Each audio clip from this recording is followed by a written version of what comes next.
다음은 특별 강연입니다. 리더십과 최신직연이라는 주제로 강연을 두 분이서 해주실 건데요.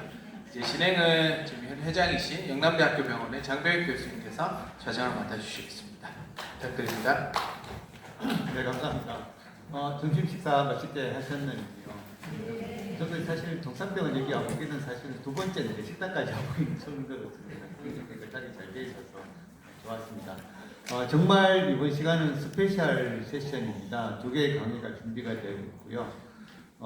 저도 2년 전에 알았는데 회장이 마치면 1년 동안 그 다음 강의를 준비해서 오늘 이제 이 자리에서 강의를 하시게 되더라고요. 저도 이제 내년 회장 끝나면 이제 무슨 강의를 할지 한 1년 동안 준비를 해야 될 것 같아서 오늘 강의 상당히 기대되겠습니다. 처음 먼저 연자분을 소개시켜 드리겠습니다. 고신대 보건병원의 윤기영 교수님입니다. 윤기영 교수님은 고신대학교 의학과 학사 또 인지대학에서 외과 박사 받으시고요. 이후에 이제 미국으로 건너가서 유럽 기립대 마운트사이나이 병원 외과 펠로 하셨고 또 프레스테일 병원의 외과 캔서 센터에 연수를 하셨습니다. 현재 고신대학교 보건병원 외과 임상교수로 재직 중이시고요. 정말 다양한 활동도 하셨고 저희 학회의 전임 회장님이십니다. 오늘 말씀드릴 내용은 Inspiration Talk about Past President 외과에서의 리더십에 대해서 준비하셨다고 합니다. 네, 큰 박수로 강의 부탁드리겠습니다. 소개 감사드립니다. 의료 현장의 효과적인 리더십이라고 이제 위원장님으로부터 강의를 제가 몇 년 받았습니다. 맡아가지고 하려고 생각해보니까 이게 너무 광범위해요. 어디 찾아보니까 거의 책이 한 권이더라고요. 그래서 도저히 이걸로는 강의가 저한테 한 5시간 주면 하겠는데 못 하겠더라. 그래서 한 30분 만에 끝내다 보니까 부제를 넣었습니다. 환자 중심 의료와 지속 가능한 발전을 위한 심층 분석이라는 내용으로 말씀을 드리도록 하겠습니다. 자, 의료 현장의 리더십의 중요성이 뭔지 우리가 데피니션을 한번 살펴보겠는데요. 의료 현장이 지금 복잡하고 변하는 의료 환경이 만들어지고 있습니다. 그래서 우리가 초고령 사회로 가고 있고 의료가 요구하는 상황이 되게 많아질 거예요. 만성질환이 증가하고 있고 의료 기술이 발전하고 있고 그리고 디지털 헬스케어가 많이 도입돼가지고 의료가 지금 엄청나게 제가 옛날에 공부할 때보다는 한 5배, 6배 책이 더 두꺼워진 것 같아요. 그리고 환자의 기대치가 상승하고 권리가 강화됐습니다. 30년 전까지만 해도 건강이라 그러면 병이 없는 사회, 병이 없는 상황을 건강이라 그랬는데 20년 전부터는 병이 없으면서 자기가 자기 개발을 할 수 있어야 되고 그 다음에 요즘에는 어떤 상태냐면 거기에다 플러스해서 남들까지도 케어해주는 사회가 돼야 건강하다고. 그러니까 이 건강의 개념이 너무 광범위해졌어요. 그래서 리더십도 다시 돼야 되고 우리가 알고 있는 그런 것하고는 달리 돼야 된다는 개념입니다. 그래서 리더십의 역할을 보면은 하여튼 비전을 제시해야 된다. 우리가 어떻게 가겠다, 어떤 방향으로 가겠다는 제시하고 목표를 달성하기 위해서 한 팀을 끌고 가야 된다는 겁니다. 그리고 팀원을 동기를 부여하고 역량을 강화해야 됩니다. 그리고 갈등 관리, 갈등이 생길 수밖에 없어요. 왜냐하면 여러 사람들이 같이 일을 하다 보면 갈등이라는 게 생길 수밖에 없기 때문에 갈등을 관리하고 긍정적인 조직 문화, 그러니까 피드백을 하면서 긍정적으로 문화를 가져가야 된다. 네가티브 문화가 아니고 너는 못해, 너는 이거 하면 안 돼, 이렇게 하고 너는 정말 잘해, 이렇게 하는 게 더 좋아, 우리가 이렇게 해야 더 발전할 수 있어, 이렇게 가져가는 긍정적인 문화를 가져야 됩니다. 그리고 무엇보다도 환자의 안전 그리고 의료 서비스의 품질을 향상하는 쪽으로 가져가야지 앞으로 발전이 있습니다. 그래서 효과적인 리더십의 핵심 역량을 살펴보면 한 5가지로 나눌 수 있겠는데 비전 제시 및 전략적인 사고입니다. 명확한 목표 설정하고 방향을 제시해야 되고 미래를 예측하고 변화에 선제적으로 대응하는 리더가 돼야 되는 거고요. 의사소통 및 공감이 되게 중요합니다. 특히 경청, 존중하는 자세 되게 중요합니다. 명확하고 효과적인 정보 전달을 해야 되고요. 팀원의 어려움을 공감하고 지시하는 포지티브하게 지시해야 됩니다. 네거티브하게 지시하는 게 아니고. 그리고 문제 해결 및 의사결정이 상당히 많은 부분이 타자합니다. 이때 데이터 기반으로 해야 됩니다. 그러니까 내가 감정으로 이게 틀렸다 맞다가 아니고 어떤 데이터를 두고 그 데이터를 봤을 때 이 데이터가 맞기 때문에 이렇게 가야 된다. 데이터 기반의 합리적인 판단을 해야 되고요. 위기 상황에서 신속하고 정확한 의사결정이 무엇보다 신속한 의사결정이 중요합니다. 미적거리면 안 돼요. 알겠죠? 문제 해결 및 의사결정에서는 항상 그렇고 동기부여 및 인파워먼트를 해야 되는데 팀원의 잠재력을 발휘할 수 있도록 그 친구가 무엇을 잘하는지를 보고 그거를 더 잘할 수 있도록 해줘요. 무엇이 못하는지를 보면 그거를 더 누군가가 코칭해서 더 잘할 수 있도록 도와야 되고요. 자율성을 줘야 돼요. 자율성이 뭔가 옛날처럼 강제적으로 시키면 안 되고 뭔가 자기가 할 수 있도록 부여를 해야 돼요. 그리고 책임감을 정지시켜야 되고, 그리고 변화와 관리 핵심인데 변화에 대한 저항을 줄이고 수용성을 증대해야 되고 새로운 아이디어와 기술 도입에 적극적으로 해야 됩니다. 리더십의 유형은 한 세 가지로 나눌 수 있는데요. 한 8가지, 10가지 정도가 있는데 제가 본 한 세 가지만 말씀드리면 변획적 리더십, 트랜스포메이셔널 리더십이라고 그래가지고 이거는 새로운 의료 시스템을 도입한다든지 조직의 혁신을 기할 때 하는 건데요. 비전을 제시하고 영감을 고취시키고 개별적으로 네가 어떤 일을 해야 우리가 어떻게 나아갈 수 있고 우리 집단이 어떻게 변한다 그런 것을 계속적으로 주입시키는 거예요. 이럴 때는 어떻게 하냐면 조직의 핵심이 필요하다든지 의료 시스템을 새롭게 도입할 때는 이 변획적인 리더십이 꼭 필요합니다. 그리고 서번트 리더십이라고 해요. 이거는 우리가 이제 환자 중심의 의료 환경을 바꿔야 되겠다라고 생각하는데 팀의 만족도를 높인다든지 환자의 만족도를 높이기 위해서는 봉사해야 된다, 경청해야 된다, 공감해야 된다, 우리가 성장해야 된다, 공동체의식을 가져야 된다 하는 걸 계속적으로 교육시키고 교치시켜야만이 변화가 일어납니다. 이 두 가지를 상황별로 같이 해주는 것을 상황별 리더십이라는데 팀원의 역량 동기 수준에 따라서 리더십을 달리 해야 됩니다. 그러니까 아주 초기 들어온 신입 사원하고 아주 오래 근무한 사원하고를 같이 보면 안 돼요. 같이 리더십으로 따라가게 해서도 안 돼요. 같이 서로 융화해서 갈 수 있도록 만들어야 돼요. 그래 이럴 때 팀원이 유연하게 행동해야 돼요. 팀원장은 이럴 때 유연하게 잘 못한다고 해서 뭘 할 게 아니고 너무 잘한다고 해서 칭찬할 게 아니고 유연하게. 그 다음에 성공제도 리더십을 위한 전략을 보면요. 한 4가지 정도로 말씀드리고 있겠는데 지속적인 자기 개발이 중요합니다. 그래서 리더십 교육 및 워크숍을 가능하면 상층부에 있는 조직에서는 그 친구들을 보내야 됩니다. 리더십 교육에. 그리고 워크숍도 참여하게 하고 관련 서적과 논문도 읽게 하고 그래서 밑으로 내려갈 수 있도록 하층으로 내려갈 수 있도록 그리고 성공적인 리더십을 벤치마킹 전기 같은 것도 읽게 해야 되고 책 같은 것도 한번 읽어보라고 해야 되고 그렇게 됩니다. 그리고 피드백 문화를 조성해야 됩니다. 긍정적이고 건설적인 피드백을 자꾸 제공해야 됩니다. 그리고 팀원의 의견을 경청하고 반영해야 됩니다. 하나하나 그 사람이 무슨 이야기를 하는지 왜냐하면 그분들이 제일 잘 알거든요. 거기 계신 분들이. 그래서 팀원들의 의견을 경청하고 반영해야 되고 멘토링과 코치를 한 사람 정도는 둬야 됩니다. 이 사람이 뭘 하고 있는지 어떤 일을 하고 있는지 그리고 내가 어떤 멘토를 줘야 되는지 그런 것을 경험 있는 리드의 조언과 지도가 꼭 필요하고요. 팀원의 성장을 위해 개별적인 맞춤 코칭도 필요합니다. 이 사람이 해줄 겁니다. 여러분들이 하는 게 아니고 리드가 하는 게 아니고 리드 밑에 있는 분들로부터 하게 해야 됩니다. 그리고 성과와 인정과 보상이 상당히 중요한데요. 성과 보상에서는 여러 가지 방법이 있습니다. 상도 주고 돈도 주고 또 인사고과도 주고 이런 식으로 누군가가 봐도 정확하다고 생각하고 공정하다고 생각하기에 합리적인 보상 시스템을 구축해야 됩니다. 구축하지 않으면 조만간 깨져요. 미래를 의료를 위한 리더십을 보면 리더의 변화가 촉진자, 리드가 변화의 촉진자라는 것을 항상 생각하고 의료 현장의 복잡성을 이해하고 미래를 준비하는 주체가 돼야 될 거고요. 환자 중심의 의료 핵심입니다.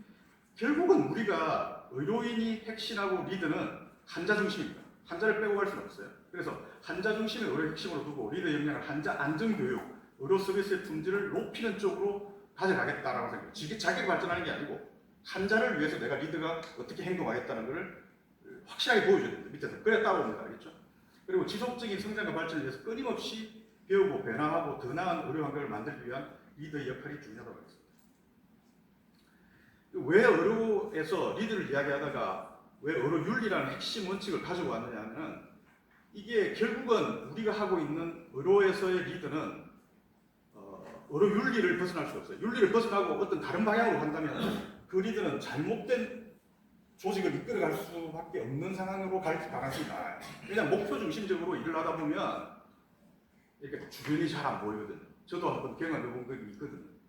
목표 중심적으로 가다가 큰 사고를 친 적이 있습니다. 제가.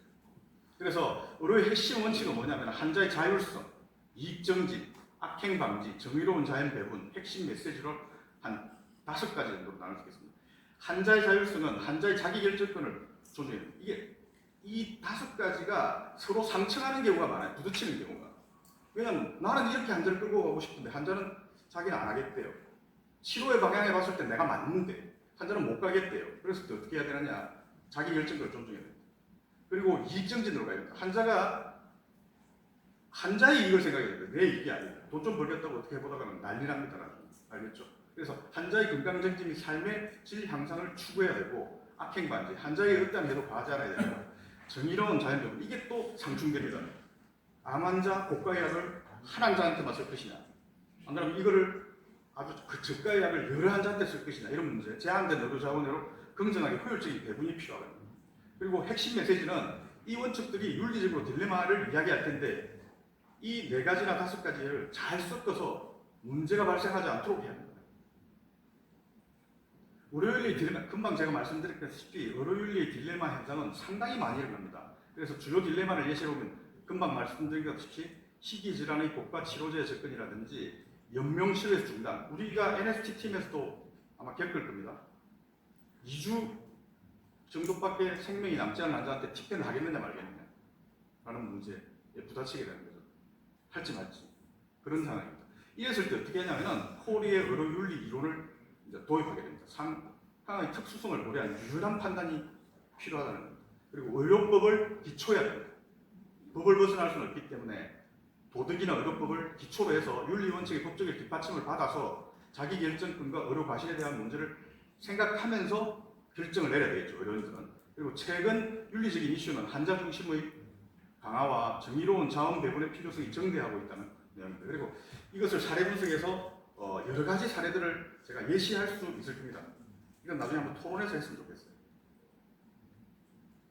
그럼 프레임워크를 어떻게 하면 제일 이런 문제가 발생했을 때 어떻게 해야 될 것이냐, 의사결정 단계에서 문제를 정의하고 정보를 수집하는 단계를 거쳐야 될 겁니다. 이 문제가 뭔지 정확하게 정의하고, 그 다음 정보, 어떤 그 주변에 있는 정보들을 취합하는 거죠. 그리고 관리 윤리 원칙과 법규를 검토해야 됩니다. 어떤 법규와 원리가 있는지, 그리고 다양한 해결 방안을 모색하고 대안을 평가해야 됩니다. 그리고 최종 결정하고 결과하고 다시 피드백에 잘했는지 보여야 되죠. 이걸 혼자 할 수도 있고 팀원이 할 수도 있고, 또 말했다시피 언론윤리위원회라는 것을 개최해서 다시 또 할 수 있습니다. 그래서 활용 사례는 이런 의사결정 단계에서 활용 사례를 보면 희귀질환, 고가치료제, 말기암 환자의 항암치료, 지속 여부, 신생아, 신생아에서 생명유지장치를 사용할 건지 말 건지에 대한 여부, 이런 것들이 결정해야 되는 상황이 계속 발생할 텐데, 이럴 때 우리가 이제 조금 더 획기적으로 피해갈 수 있는 방법이 언론윤리위원회를 개최하는 겁니다. 언론윤리위원회는 객관적이고 공정한 판단을 제공하기 위해서 여러 다양한 직종의 전문가들을 다 초빙하는 거죠. 뭐 철학자부터 시작해서 뭐 필요하면 신학자, 뭐 이렇게 의사, 간호사, 뭐 모든 걸 다 초청해서 다양한 전문가의 시각을 반영해서 종합적으로 검토해야 된다는 거죠. 그리고 교육 프로그램도 개발하고, 이런 교육 프로그램도 개발하고, 윤리적 역량을 강화해 중점을 해야 된다. 리드는 효과적인 소통이 되게 중요한데, 이럴 때 효과적인 소통이 2가지가 있겠죠. 의료에서는 의료진 간의 소통을 강화하는 경우도 있을 거고, 환자와 의료진 간의 소통을 강화할 수가 있겠습니다. 의료진 간의 소통 강화는 실시간 정보 공유를 하는 게 상당히 중요합니다. 나만 알고 있고 내 팀이 모르고 있고 그러면 안 돼요. 같이 동시에 똑같은 조건으로 시스템을 구축하는 게 활용하는 게 중요할 것이고요. 정기적으로 팀 회의, 이거는 컨퍼런스입니다. 그죠? 케이스 컨퍼런스 해야 되고, 모빌리티 컨퍼런스는 꼭 할 것을 권합니다. 그 같은 팀한테는. 왜냐하면 그걸로 발전하는 게 상당히 큰 발전을 이루거든요. 환자한테 세이프티도 상당히 증가하게 되고, 그리고 의료 오류 감소를 위한 체크리스트 작성. 요즘 대부분 병원에 들어갈 겁니다. 그죠? 수술방 들어갈 때 체크리스트 쓰잖아요. 그죠? 그렇게 하고, 환자 및 보호자의 의사소통도 상당히 중요합니다. 환자 중심의 의사소통, 쉬운 용어 사용, 시각적인 자료를 활용하고, 충분한 정보를 제공하고, 적극적인 경청 자세를 하고, 신뢰 구축을 해요. 의사하고 환자하고의 릴레이션십이 잘 되어 있으면 의료 발생 건수가 50% 이상 떨어진다는 보고서가 많아요. 그러니까 문제될 것도 문제 안 되는 경우죠. 그런 경우는 없어야 되겠지만 그런 경우가 많다는 거예요. 그래서 문화적인 차이를 고려해서 다국적인 언어도 지원해야 된다는 거예요. 핵심 메시지는 뭐냐 그러면은 환자의 안전과 치료에 결정적인 직접적인 영향을 미친다는 거예요. 팀워크의 정진 및 갈등을 위해서 가장 중요한 것은 팀워크의 정진 방안으로서는 신뢰 구축이 가장 중요하겠습니다. 정기적으로 팀 MT도 하고 개방적인 피드백, 아까 포지티브한 피드백 필요할 것이고요. 상하 존중하는 거. 요즘은 의사, 뭐 약사, 간호사 이렇게 하층, 상하층 관계가 아니고 평등한 관계에서 일을 한다고 생각하셔야 됩니다. 항상.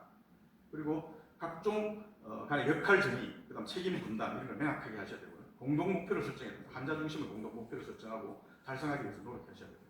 갈등 해결의 전략으로는 적극적인 소통과 공감대를 형성하셔야 되고, 객관적인 참자를 중지할 필요도 있습니다. 자기가 자기 쪽에, 그러니까 제가 의사다 보니까 의사 쪽에 편향되게 갈 수 있다고 내가 봤을 때 판단되면 다른 사람을 초청해가지고 그 사람으로부터 하여금 중재 역할을 하게 합니다. 협상, 중재, 조정, 다양한 갈등 해결 모델을 적용해야 됩니다. 이 성공 사례가 지금부터 한 30년, 40년 전에 메이오 클리닉에서 해가지고 이런 성공 사례들이 많아요. 책을 보니까 되게 재밌는 성공 사례들이 많더라고요. 다음에 시간이 나면 한 번 더 이야기 드리겠고요. 그 다음에 요즘은 다학제 접근을 국내에서도 많이 하고 있는 걸로 알고 있고요. 대형병원의 환자 중심 의료 시스템을 구축한 걸로 알고 있습니다. 그 다음에 이제 학습인데요. 이걸 이제 계속적으로 지속하려고 그러면 학습이 필요해요. 자기 개발이 필요해요. 그래서 의료 리더 전문성을 향상하기 위해서 최신의 의료 윤리라든지 리더십 트렌드, 그럼 새로운 의료 기술 습득 및 현장 적응을 위해서 다각적으로 노력하셔야 됩니다. 효과적인 학습 방법으로는 전문 학회를 참석한다든지 교육 프로그램을 이사한다든지 요즘 온라인, 오늘도 보니까 온라인으로 강의를 하시고 계시더라고요. 조문님께서 온라인, 오프라인 다 하고 하셔야 되고요. 그다음 관련 저널, 학술지 구독, 연구 및 활동에 참여하셔야 되고 멘토링 프로그램을 활용해서 동료들의 지식을 공유해야 됩니다. 제도적인 지원은 의료기관의 학습 시간 보장하고 그다음에 교육 프로그램 이거는 우리 지금 서경원 선생님도 지금 기획실장하고 계시지만 요거는 이제 시스템에서 어느 정도 보강을 좀 해주셔야 됩니다. 학습 공동체를 조성해야 되고 핵심 메시지는 재난을 의료 현장에 선제적으로 대응하고 핵심적인 의료 서비스를 제공하는 데 기반을 하겠습니다. 결론을 말씀드리겠습니다. 의료윤리를 기반으로 한 리더십은 환자 중심의 의료가 핵심입니다. 그리고 다양한 리더십 이론과 윤리적 의사결정 프레임을 현장에서 맞게 적용해야 합니다. 효과적인 소통과 팀워크는 의료 현장의 성공을 위해서 필수 요소입니다. 지속적인 학습과 자기개발을 통해 변하는 의료 환경에서 선체적으로 대응하셔야 합니다. 핵심 메시지는 의료 서비스는 질적 향상과 환자 안전을 확보하기 리더십의 끊임없는 노력 중에 하나입니다.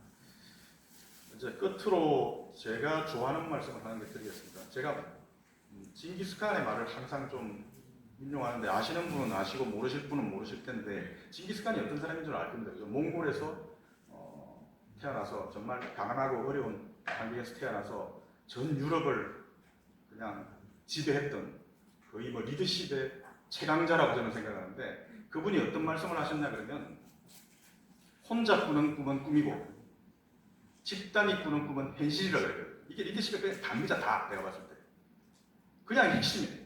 제가 봤을 때. 그러니까 우리도 지금 같은 목표를 두고 지금 와서 공부를 하고 있잖아요. 그죠?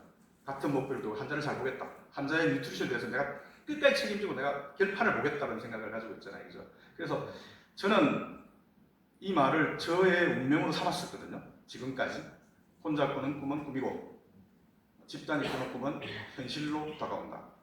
그리고 저도 잠깐 뭐 진료부장도 하고 기획실장도 하고 해봤는데 항상 이거를 머리에 두고 있었습니다. 제 혼자 발전으로서는 앞으로 발전이 없습니다. 세상에 지금 혼자서 잘할 수 있는 게 없어요. 저도 뭐 머리가 나쁘다고 생각 안 하고 리더십이 있다고 생각하는데 안 돼요. 혼자서. 누군가가 도와줘야 되고 누군가는 옆에 있어야 돼요. 또 제가 항상 하는 말 중에 이런 좀 이야기하는데 여러분들 1%에 속하는 사람들입니다. 왜 속하냐? 여러분들 한국에 태어났습니다. 아프리카에 태어났다고 생각해 보십시오. 조선시대 때 태어났다고 생각해 보십시오. 6.25 때 태어났다? 지금 이 자리에 못 앉아 있을 거예요. 지금 이시조선시대 때보다 우리가 먹는 게 이시조선시대 때 왕족이 먹는 것만큼 지금 먹는다 그러거든요. 우리가 영양을 섭취한다 그러거든요. 여러분이 한 겁니까? 여러분이 했나요? 그거? 여러분의 노력에 의해서 그렇게 됐나요? 저는 아니라고 생각하거든요. 뭔가 도움이 있었다고 생각해요. 우주적으로. 그럼 어떻게 해야 되겠습니까? 왔을 때 지구에 선생님들이 왔을 때 보다는 지구를 떠날 때 한 1%는 좋게 만들어 놓고 가야 될 거 아니겠어요? 그죠? 그렇게 하려면 하여튼 같이 해야 됩니다. 같이. 혼자는 절대로 못하는데 그래서 제 마지막 그 메시지는 하여튼 징기스칸의 말입니다. 혼자 하는 생각은 꿈이고 집단이 하는 생각은 현실이니까 집단으로 한번 잘해봅시다. 저는 여기까지로 가겠습니다. 감사합니다. 네, 감사합니다. 큰 박수 부탁드리겠습니다. 저도 잠깐만 그래도 지금 강의 시간이 12분이 남아있어서 지금 12분에 걸쳐서 대한환자영양지원학회 회안이나 혹시나 바라는 바를 얘기해 주시면 네? 감사하겠습니다. 제가 돌발성 난청이 와가지고 하도 스트레스를 받아가지고 잘 안 들려서 다시 네. 대한환자영양지원학회에 대한 뭐 후감이라든지 혹시나 바라는 바라든지 이런 게 좀 변화됐으면 좋겠다라든지 뭐 이런 거. 근데 지금까지 저희들이 보니까 저는 하여튼 조금 진보주의 성향을 가지고 있는 사람인데요. 진보주의 성향을 가지고 있는 사람들이 어떤 생각을 가지고 있냐면은 항상 세상은 조금씩 발전하고 있다는 겁니다. 그러니까 뭐 옛날의 시대 때, 농경사회 시대 때, 그다음에 이제 산업계획이 났을 때, 그다음 지금, 그다음에 이제 막스 레닌주의가 이제 성행하다가, 그다음 자유주의가 왔다가 하는 것도 이것도 어쨌든지 간에 하여튼 발전이 있다고 생각하거든요. 우리 학교도 저는 그렇게 생각합니다. 발전이 있습니다. 지금. 제가 봤을 때, 제가 회장했을 때보다는 지금 회장님들이 훨씬 더 많고, 또 모이는 사람들도 훨씬 더 많고, 공동의 목표가 확실시 된 것 같고, 가면 갈수록 단단해지는 것 같거든요. 그래서 그냥 저는 하면 된다고 생각합니다. 이대로. 그리고 노병은 말이 없어야 됩니다. 물러난 사람은 함부로 말하면 안 돼요. 새로운 리더가 나타났는데 그 리더한테 똘똘 뭉쳐서 그분하고 일을 해야지. 저는 제 때 제가 최선의 노력을 다했다고 생각합니다. 그걸로 뭐 저는 답이 됐다고. 네, 감사합니다. 다시 한번 큰 박수 부탁드리겠습니다. 네, 감사합니다. 발전하는 학교가 되도록 노력하겠습니다. 네, 다음 강사분을 소개시켜 드리겠습니다. 학교에서 정말 특별 강연에 버금갈 수 있는 강사분을 이제 마련해야 되겠다 해서 학술위원회에서 엄청난 고민을 하시다가 이제 한 분이 선정됐습니다. 강연희 창원 경상국립대학병원의 강연희 박사입니다. 소개시켜드리면 경상대학교 식품영양학과를 졸업하시고 박사까지 받으셨습니다. 경상대학병원의 영양실에 근무하고 계시고 현장도 영양분야하고 계십니다. 선생님, 과거 이력에 진주교도소에 되게 오래 계셨네요. 네. 아, 진주교도소에 계신 급식관리위원으로 계셨습니다. 네. 오해 안 하셨습니까? 네, 현재 한자영양지원학교 영양이사, 한림상 영양학교 홍보이사로 지내십니다. 금일 말씀드릴 내용은 경부 영양제의 적응에 대한 겁니다. 네, 강의 부탁드리겠습니다. 큰 박수 부탁드리겠습니다. 네, 소개 말씀 감사합니다. 제 주민등록상에 빨간 줄은 없습니다. 네. 이 주제를 준비하면서 ONS를 어떻게 분류하고 권고해야 할지 제가 좀 고민을 많이 해보는 시간이 있었습니다. 그래서 여러분들께 좀 잘 전달됐으면 좋겠다라는 바람을 가지고 강의 시작하겠습니다. 모두들 잘 알고 계시겠지만 영양은 유기체가 식품을 사용하여 생명을 유지하는 생화학적, 생리적 과정이며 식단은 인간의 건강과 웰빙에 가장 큰 영향을 미치는 수정 가능한 요소입니다. 과거에는 영양원의 부족이 또 오늘날에는 특정 영양소의 과다 섭취와 그리고 필수 영양소의 부족 원인이 되어서 개인 맞춤형 영양 관리의 필요성이 강조되고 있는 시기인데요. 맞춤형 영양 관리를 위해 영양 불량으로 이어지는 원인을 찾고 환자식 설계에서부터 영양 필요량을 공급하는 것이 중요하겠습니다. 적절한 시기에 영양 관리와 영양 치료를 통해 재원 기간 내의 영양 실조의 비율 그리고 이완율과 사망률을 줄이는 것을 목표로 모든 임상 환경에서 영양 관리를 인권으로 인식하고 필요량과 섭취량을 대조하여 경구 보조제인 특수 의료 용도 식품을 투여하는 과학적 근거 기반의 영양요법이 수반되어져야겠습니다. 이번 환자의 영양 공급 경로 결정에 있어서 섭취량의 부족은 영양 지원의 적응점이고 영양 요구량의 60에서 75% 정도 차이가 되면 특수 의료 용도 식품이 경구 보조제를 권유하게 됩니다. 적절한 열량 및 단백질의 공급은 환자의 회복을 돕는 데 매우 중요합니다. 중환자에 있어서도 단백질 및 열량을 제공하는 실질적인 접근 방법으로는 초기에는 필요량보다 적게 시작하여 점차적으로 늘려가고 환자의 상태에 따라 열량과 단백질 섭취 목표를 조절하기 위해 경구 보조제인 단백질 보충제를 제공할 것을 권하기도 합니다. 경구 보충제는 지금 보시다시피 특수 의료 용도 식품 또는 메디푸드, 건강 보조식품, 혼합음료, 단백질 음료, 기타 가공식품 등으로 혼용해서 불리고 있고 온 오프라인 상에서 잘 시판되고 있습니다.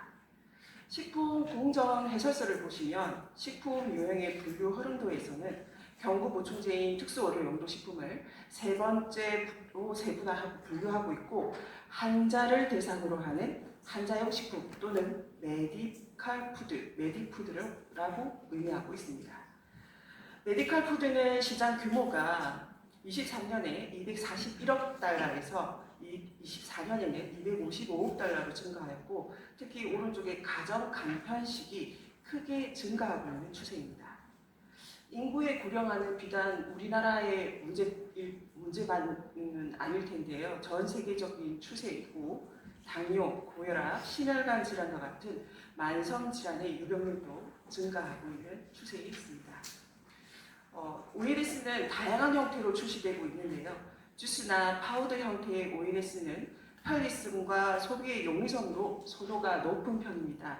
특히 노인 환자들의 자립과 삶의 질을 유지하는 데 필요한 영양소를 제공한다는 점이 부각되면서 효 상품으로 인지되다가 요즘은 광고상에 보니까 온 가족 건강을 지키는 가족사랑 건강식품으로 변모하면서 앞으로도 크게 성장할 것으로 보입니다.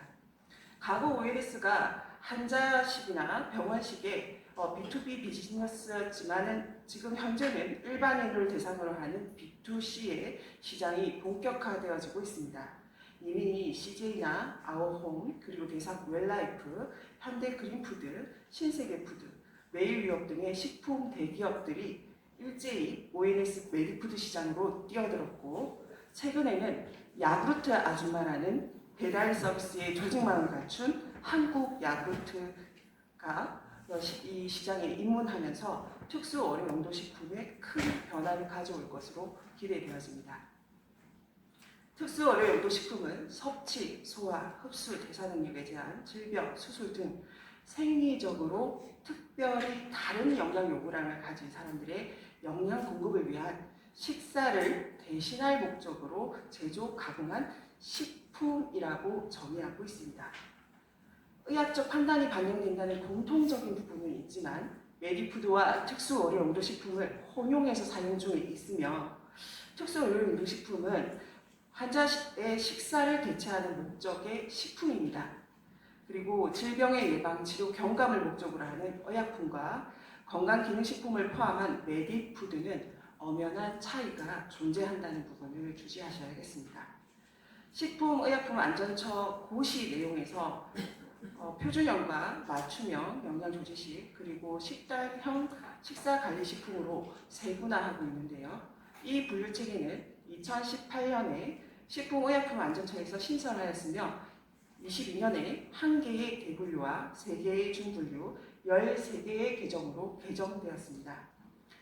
중분류인 표준형 영양조제식품은 첫 번째 일반 환자용 균형 영양조제식부터 당뇨, 심장, 장질환, 암환자, 고혈압, 그리고 열량공급, 연화불란, 수분전해질, 폐질환, 간경변 환자 등의 유형으로 세분화하고 있으며 12번째의 염증성 장질환용은 올해 6월에 오른쪽의 설문조사지와 같이 병원 현황조사가 완료되어 기준이 곧 발표될 예정입니다. 두 번째 종류인 맞춤형 영양조제식품은 주로 소아들이 많이 이용하는 대사질환용 분유와 영유아용 특수조제식품 그리고 기타 환자용 영양식품이 포함되어 있습니다. 그리고 식단형 식사관리식품은 임상영양학적 근거하에 제조된 가정 간편식으로서 환자의 식사관리가 조금보다 편리하게 진행될 수 있어서 환자의 영양과 건강 증진에 크게 기여할 것으로 기대되었습니다. 씻기도 삼키기도 어렵고 그리고 소화하기도 힘든 데다가 식욕도 없는 환자들한테 온갖 살이 진미를 제공하여도 그림의 뜻일 뿐일 겁니다. 그리고 개인의 기호도의 차이가 있을 수도 있겠지만 음식이 간이 맞지 않고 평소에 싫어하는 음식의 냄새마저 난다면 최악의 식사일 텐데요. 이런 부분들을 좀 감안해서 만들어 놓은 것이 식단형 식사관리식품입니다. 미국에서도 치료식은 환자가 섭취가 가능하고 최신 가공 기술을 근간으로 지속 가능한 방법들로 변해야 한다는 주장들이 나오고 있습니다. 그래서 경장 영양 제품을 선택하실 때 옆에 보시는 왼쪽에 보이는 알고리즘을 활용해서 경장 영양액의 포뮬러를 선택하실 수도 있고요. 그리고 경구 보조제를 활용하는 방법으로 강남 세브란스 병원에서는 환자용 경구 보충제를 이용해서 100ml 용량의 영양분권 수제 ONS가 일부 치료식에 공급되고 있고 안내서도 오른쪽과 같은 안내서를 마련해서 환자에게 제공하고 있었습니다. 그래서 참고하실 수 있도록 넣어보았습니다. 일반 환자용 균형 조제 식품은 환자의 식사를 일부 또는 전부를 대신하기 위한 제품이기 때문에 1000kcal를 기준으로 해서 영양 성분이 1일 기준치의 50% 이상이 되도록 원료 식품을 조합하거나 아니면 영양 성분을 첨가해야 합니다. 다만 그 현감으로 표시되어 있는 부분에 1일 상한 섭취가 있는 영양 성분인 경우에는 1000kcal당 상한 섭취의 50%를 초과하지 않도록 계획되어 있습니다. 표준 영양 조제 식품도 주 용도와 질환 그리고 기능의 소재에 따라서 이렇게 다양하게 분류하실 수가 있고요. 식품 안전 관리 기준인 해썹의 적용 원칙에 따르며 영업신고와 품목 제조, 원료, 제조 기준 등이 일반 식품 관리 기준과 동일하게 적용됩니다. 제품의 표시 사항은 영양 기준, 그리고 식품의 유형을 포함한 개별 표시 기준, 그리고 일반 식품의 기능성을 표시할 수 있습니다. 사전에 저희가 이제 우리 학회에서 24년에 칠곡 경북대학교 병원의 영양팀장님께서 경장 영양액을 아주 자세하게 잘 분류해 주신 적이 있습니다. 그래서 그 내용에 저는 그 엑셀 한 번만 털어주시겠습니까? 1번 털어주십시오. 네. 보통 그 경장 영양액을 제공받고 있는 업체를 통해 가지고 저희가 이렇게 필요한 영양액에 영양 성분을 달라고 요청을 해보면 아주 자세하게 경구 보충 제품부터 소화용, 기타 등등의 내용을 아주 분류를 잘 해놨습니다. 그리고 여기 보시면 열량부터 식품의 원료 그리고 기타 우리가 비타민과 무기질까지 다 구체적으로 되어 있기 때문에 이거는 제품의 용량별로 구분이 되어 있어서 다시 돌려주시겠습니까? 네, 다시 그 엑셀 2로 좀 바꿔주십시오. 저는 이 부분을 조금 다른 타사와 좀 비교를 하기 위해서 보시면 정식품과 메디웰, 대상 메디칼, 그리고 경구 보충제, 전문의약품, 중환자, 하이브리스 이렇게 좀 구분을 해가지고 1000kcal를 기준으로 해서 다 한산해서 이렇게 볼 수 있게 정리를 했습니다. 그래서 조금 다른 회사들에 비해서 비타민이나 이런 게 좀 차이가 나는 것들을 좀 색깔로 형광으로 칠해서 가장 그 환자에게 맞는 경구 보충제를 찾아주기 위해서 좀 자세하게 좀 비교하는 표를 마련해 두었습니다. 그래서 이게 좀 유용하게 잘 쓰이기 때문에 본인들이 보실 수 있는 방법으로 이렇게 좀 정리를 해보시고 권장을 해보시면 어떨까 합니다. 그래서 지금 오른쪽에 있는 전문 의약품인 앵커버와 하모닐라는 식이섬유소가 포함되어 있지 않습니다. 그래서 피토다이온이라는 비타민 K가 포함되어 있어서 전문 의약품으로 분류되고 있고 그리고 후마린계 항응고제를 사용하실 때는 이 앵커버를 사용하실 때 좀 주의를 하셔야 합니다. 그리고 하모닐라는 비타민 D와 K 그리고 아연과 구리, 망간이 포함되어 있지 않기 때문에 장기간 경장 영양이나 경구 보충을 하실 때 그 영양소를 보충하실 수 있도록 고려하셔야겠습니다. 다음은 당뇨 환자용 경장 영양제로서 섬유소 함유량이 많고 혈당 조절에 용이한 당 성분인 팔라티노스를 함유하고 있습니다. 식후 혈당 조절을 위해 당질 섭취를 제한 보시면은 단탄지 비율을 보실 수 있는데요. 단탄지 비율이 고지방식으로 구성되어 있는 것을 아실 수 있을 겁니다. 다음은 신장질환용입니다.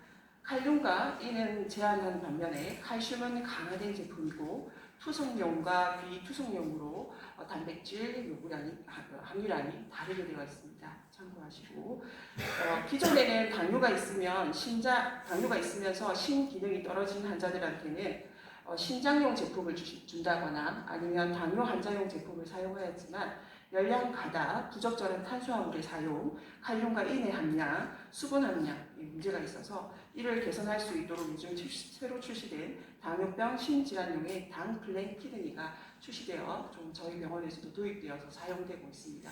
경구 보충으로 아주 활용을 잘하고 있습니다.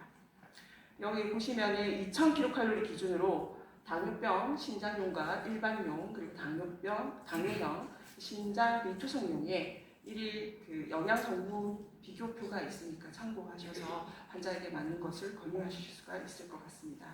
다음은 장질환용 제품입니다. 가수분해된 파우더 형태의 모노웰부터 액상 형태의 6케어 테이프 300 그리고 장 솔루션 등이 있습니다.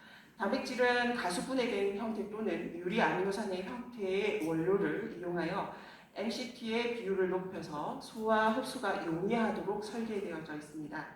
적용 대상자는 크론병 환자, 단백질 소화 흡수가 원활하지 않은 장누공이나 단장 증후군 환자에게 적용해 보실 수 있겠습니다. 암환자용입니다. 암환자용에는 오메가3 지방산이 함유되어 있어서 염증을 줄이고 면역력을 증가시키면서 항암 환자의 식욕을 증가시키는 것으로 알려져 있습니다. 그리고 L-아르기닌도 포함되어 있는데 심혈관 건강 및 근육 형성을 도와 운동 능력을 향상시키는 데 도움을 줄 수 있다고 보고되고 있습니다. 1000kcal당 나트륨이 800 미만, 칼륨은 1100 이상, 그리고 식이섬유는 11g 이상이면서 포화지방 유래는 7%로 구성된 고혈압 환자용의 경구 보충제입니다. 이렇게 영양 강화 제품으로는 일반 환자의 균형 영양제에 더해서 특별한 기능성을 가진 영양 성분이 추가되어 만들어진 제품들이 보시는 것들이 있습니다. 이렇게 질환에 따른 다양한 특수 의료용식품이 개발되어지고 있는데요. 저희가 이제 상담 중이나 환자의 그 내용을 경청을 해보면 많은 분들이 매스미디어의 광고를 통해 임의로 단백질이나 경구 보충제를 섭취하는 경우가 많았습니다. 그래서 노인과 환자의 경우에는 단백질 흡수 및 대사 기능이 저하되기 때문에 단백질 요구량이 증가함에도 불구하고 충분한 섭취가 어려운 경우가 많고, 또 앞에서 언급해 드린 바와 같이 중환자 영양 지원에서도 ONS와 더불어 단백질 보충제에 대한 중요한 내용이 있었습니다. 그래서 단백질에 대해서 조금 알아보자 하는 생각으로 좀 내용을 구성하였습니다. 단백질의 소화 형태인 아미노산은 인체에 필요한 종류로 약 20여 종이 있다고 알려져 있고요. 식품으로 제공되어져야 하는 몸에서 만들지 못하는 필수 아미노산이 2종이 있습니다. 저는 학교 다닐 때 필수 아미노산을 아미노산을 앞자리만 따서 이렇게 외웠습니다. 해, 맥, 들발, 히트, 이룰이라고 외웠습니다. 그래서 다 들어있는 필수 아미노산을 일일 필요량을 보시게 되면 연령별 단백질 권장량은 50에서 65g 정도이고, 동물성 단백질과 식물성 단백질로 구분하실 수 있는데, 동물성 단백질에는 필수 아미노산이 모두 포함되어 있지만 식물성 단백질에는 필수 아미노산 몇 가지가 결여된 불완전한 단백질입니다. 그래서 동물성 단백질과 식물성 단백질 중에 어떤 게 좋으냐라는 것은 굉장히 논란의 여지가 있긴 하지만요. 동물성 단백질은 생물가가 높고 근육 합성과 회복에 더 효과적인 것으로 알려져 있는 반면, 식물성 단백질에는 다양한 식물성 식품을 섭취하게 되면 충분한 아미노산 섭취가 가능해지게 되므로 단백질 공급 시 동물성과 식물성 단백질을 균형 있게 섭취하는 것이 가장 이상적이라는 보고가 많습니다. 시판되고 있는 가공 단백질을 일반 식품과 비교해 보면 생물가가 가공되어 있는 단백질에서 굉장히 흡수율이 높은 것을 아실 수 있을 겁니다. 단백질 보충제의 주 원료로는 유청 단백질, 그리고 카제인, 분리계두 단백질, L-글루타민, L-아르기닌, BCAA, PC-콜라겐 등이 있습니다. 유청 단백질은 우유 속에 들어있는 단백질을 농축한 형태인 WPC이고요. 그 다음에 여기에 단백질만을 분리해낸 것을 분리유청 단백질인 WPI라고 표현합니다. 카제인은 분리유청 단백질의 그 주요 단백질로서 위산에 노출되면 결하되어 서서히 소화한다는 특징을 가지고 있습니다. 가공 단백질의 종류는 표와 같이 비교해 보실 수 있고 아까 그 유산소 운동을 하실 때 BCAA 함량을 조금 늘리시라고 말씀을 드리시던데요. 이 보면 BCAA의 함유량이 각 가공식품별로 가공 단백질별로 함유량이 나와 있으니까 참고해 보실 수 있을 겁니다. 단백질 보충제가 다이어트 및 근감속증의 예방에 효과가 있다는 것이 알려지면서 소비층이 옛날에는 운동하는 사람 위주로 섭취를 할 뿐만 아니라 요즘은 여성과 중장년층까지 확대되고 있습니다. 단백질 보충제는 특수 의료 용도 식품에 비해 상대적으로 영양 성분 정보가 부족한 경우가 많아가지고 한국 소비자원에서는 16개 제품을 시험 평가한 결과가 있어 공유드리고자 합니다. 그 결과 영양 성분에 큰 차이가 있고요. 하루 권장량이 제품별로 섭취할 수 있는 권장량이 차이가 너무 컸습니다. 맛있게 만들기 위해 첨가한 당의 함유량도 1회 섭취 기준 0.2에서 20.9g으로 105배 정도 차이가 나는 결과가 있었는데요. 개인 필요량을 고려하여 섭취할 수 있도록 표시된 사항이 없어서 표시 정보의 개선이 반드시 필요한 제품들이 대다수였고 이에 일반인들이 구별해서 선택해서 드시기란 쉽지 않을 것으로 예상이 됩니다. 또한 용도별로 가공, 단백질 보충, 그리고 다이어트로 구분하여 구매 및 선택 가이드를 한국소비자원에서 이런 플랜카드를 만들어서 제공하고 있는데 개인 맞춤형 영양소 섭취 기준에 따른 1일 단백질 권장 섭취량에 대한 안내가 없는 상황입니다. 이에 식사의 내용량과 하루 섭취 권장량을 꼼꼼하게 비교해서 섭취할 수 있도록 전문의와 상담할 수 있는 문구가 반드시 추가되어져야 하겠고요. 일부 제품에서는 알레르기 유발 성분의 실제 표시값과 다른 경우도 다수 있었기 때문에 표시사항의 표시 정보에 대한 내용이 개선되어야 함을 주의하셔야겠습니다. 그리고 이제 단백질을 섭취하는 방법인데요. 단백질을 단독으로 섭취했을 때는 효과가 없는 것으로 알려져 있습니다. 아까 오전 중에 스포츠에 관해서도 말씀을 해주셨는데요. 운동 수행 능력을 결정하는 것은 글라이코젠의 저장량이라고 합니다. 그래서 단백질 단독으로 섭취하기보다는 운동 3-4시간 전에 균형된 식사를 통해서 프로틴과 글라이코젠을 같이 섭취를 하시고 운동 2-3시간 이내에 아까 떡이나 이런 걸 섭취를 하신다고 하셨는데 탄수화물을 보충할 수 있는 있어가지고 근육 회복과 제하수율을 증가하는 것이 도움이 된다라고 말씀드릴 수 있습니다. 그래서 고단백을 그냥 단독으로 고단백만 처방을 하시지 마시고 고단백 고열량을 처방을 하게 되면 근육 회복에 또는 근육 유지에 도움이 되지 않을까라는 생각이 듭니다. 그래서 저희가 지금 경장영양의 경구보충제가 의약품도 있고 또 건강기능식품도 있고 그 특수의료용도식품도 있어서 이거를 좀 구분할 필요가 있을 것 같습니다. 의약품과 건강기능식품은 허가의 관점에서 다음과 같은 차이가 있는데요. 의약품은 약사법의 의약품 분류 기준에 따르고요. 건강기능식품은 건강기능식품에 관한 법률에 따르게 되어 있습니다. 그래서 원료부터 완제품에 이르기까지 큰 차이가 있습니다. 다음으로 건강기능식품과 일반식품을 구분할 수 있는 표인데요. 건강기능식품은 기능성을 가진 원료가 식품의약품안전처에서 허가를 받은 원료이어야 합니다. 그리고 식약처에서 이렇게 보시면 건강기능식품이라는 마크의 인증 표시를 사용할 수 있게 허가해 줍니다. 이 표가 들어있으면, 이 마크가 들어있으면 건강기능식품이구나 라고 이해하시면 좋을 것 같고요. 건강기능식품과 건강식품, 건강보조식품, 천연식품, 일반식품은 명백히 다른 종류의 식품 유형이라는 것을 기억해 주시면 좋겠습니다. 특수의료용도식품과 건강기능식품은 이렇게 보시면 대상자, 환자를 대상으로 하면 특수의료용도식품이고요. 일반인으로 대상을 하면 건강기능식품입니다. 목적이 다르고 주요 기능, 법적 근거가 다르게 지금 적용되고 있습니다. 이에 저희 특수의료용도 단백질 보충제로는 프로틴 퍼펙트, 프로맥스, KOL 프로의 분말 형태가 있고 액상 형태인 프로틴 케어가 등이 있습니다. 건강기능식품 및 일반 식품의 유형의 단백질 보충제의 종류는 이렇게 표와 같고요. 영양 성분을 비교해서 선택을 하실 수도 있겠습니다. 이 부분을 왜 말씀을 드렸냐면 현재 경장 영양의 건강보험 수가가 합리적으로 적용되어 있지 않습니다.